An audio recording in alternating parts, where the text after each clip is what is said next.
All right, today we're diving into something truly mind-bending. It's this new paper that suggests life all around us is speaking a hidden language. The idea is that from the deepest oceans, all the way down to our own DNA, organisms aren't just sensing the world, they're actually reading it. And they're using this secret code of shape, pattern, and alignment, a code that, believe it or not, connects some of the most bizarre and brilliant life on our planet. So, what is the connection here? I mean, really, you look at these three things and they seem to have absolutely nothing in common, right? You've got this master of camouflage, then a microscopic navigator, and finally, the actual code of life itself. But the answer reveals a totally new way of thinking about how biology even senses the world in the first place. Okay, let's start with the octopus. We all know its arms are incredibly smart, right? But it turns out they don't just feel, they actually taste by touch. It's wild. Their suckers are covered in these specialized receptors that can pick up the unique molecular signatures of different microbial communities. So it's not just feeling a rock, it's telling them whether they're touching prey or a predator or even their own eggs, all based on the tiny life living on that surface. Then we zoom way, way in. Meet the magnetactic bacteria. These are these tiny little organisms that do something incredible. They build chains of iron crystals inside themselves. These chains act like perfect microscopic compass needles, literally forcing the bacteria to line up with the Earth's magnetic field so they can navigate their watery world. And for our third piece of the puzzle, we have to go deep inside the cell, to DNA itself. You see, it's not just some static code, it's a physical thing. And as our genes are being read, the whole process creates physical stress, causing the DNA to twist and coil up. Now, this supercoiling isn't a mistake, it's a feature. It's a physical signal that actually helps control which genes get turned on or off. Okay, so the link here isn't what these things are, but how they perceive reality. The author of this paper, Ido Margolin, argues they are all examples of a totally different kind of sensing, one that goes way beyond just measuring quantities and starts reading patterns. It's a fundamental shift, really. It's moving from asking how much to asking what's the shape. And this slide, this right here, illustrates the core idea perfectly. Think about traditional chemical sensing. It's kind of like tasting sugar in water. Your tongue just detects how much is there. Simple. But what we're talking about, topological sensing, is more like reading Braille. You aren't measuring the amount of paper, right? No, you're detecting the specific pattern of bumps to get information. It's all about structure, not just the substance. And this brings us to the central concept of the paper, what's called a microbiome needle eye. You can think of it like a biological translator. It takes a topological state, a physical shape, a specific alignment, a mechanical twist, and it converts it into a signal the organism can actually use, like a chemical release or an electrical impulse. It literally acts like the eye of a needle, a bottleneck that only lets information with the right shape pass through. So the paper proposes that nature has evolved at least 4 of these incredible scanners or needle eyes to read the world's hidden topology. So let's meet the cast of characters. First up, scanner number 1 is the octopus skin. It acts as this amazing large-scale sensor, physically touching the world to read the microbial signatures living on everything. This really forces us to rethink what an octopus's sense of touch even is. Those specialized receptors, the CRS, they're not just tasting random chemicals in the water. No, they're classifying entire microbial communities. The unique cocktail of molecules on, say, a crab shell creates a completely different pattern of activation than the one on the seafloor.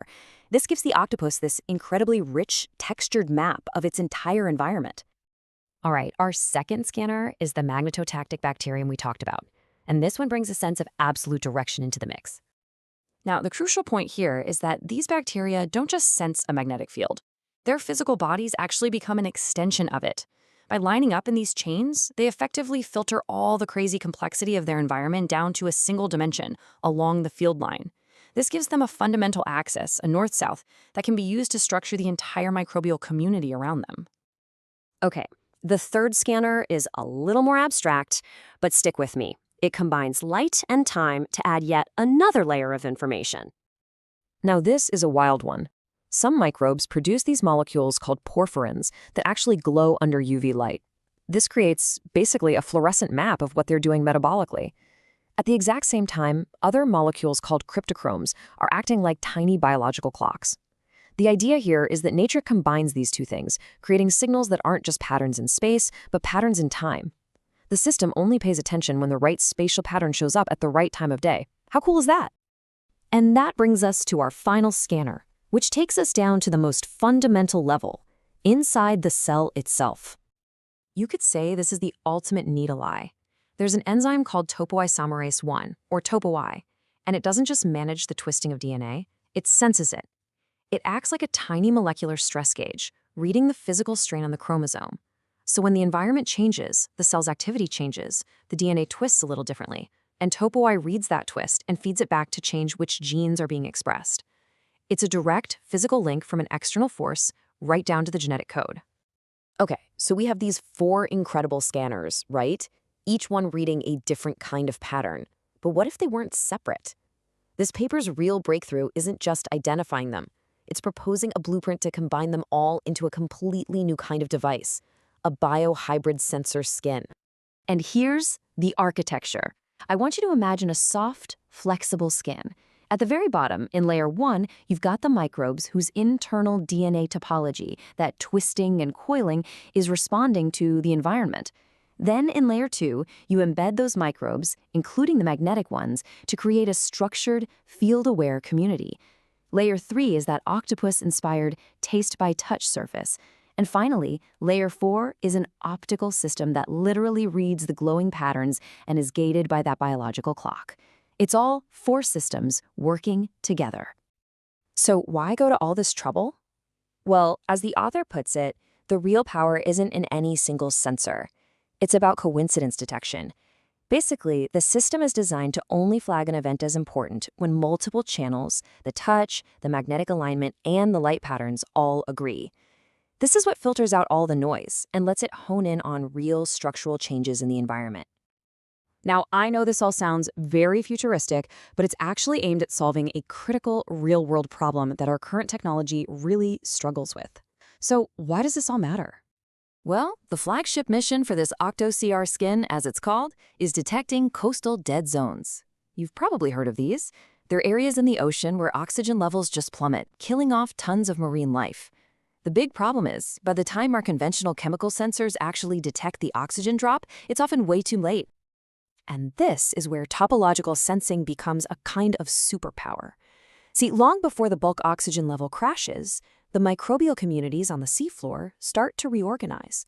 They change their structure, their alignment, their metabolic patterns. And OctoCR skin would be able to detect the structural shift, the change in shape, and that would provide a crucial early warning that something is going very, very wrong. So the bottom line is this.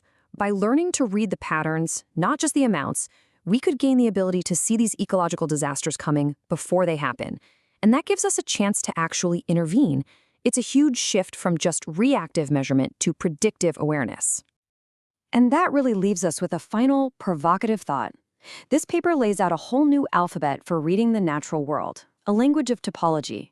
And if we can become fluent in it, what other invisible realities, what other dangers, from disease outbreaks to climate tipping points, might we finally be able to see coming?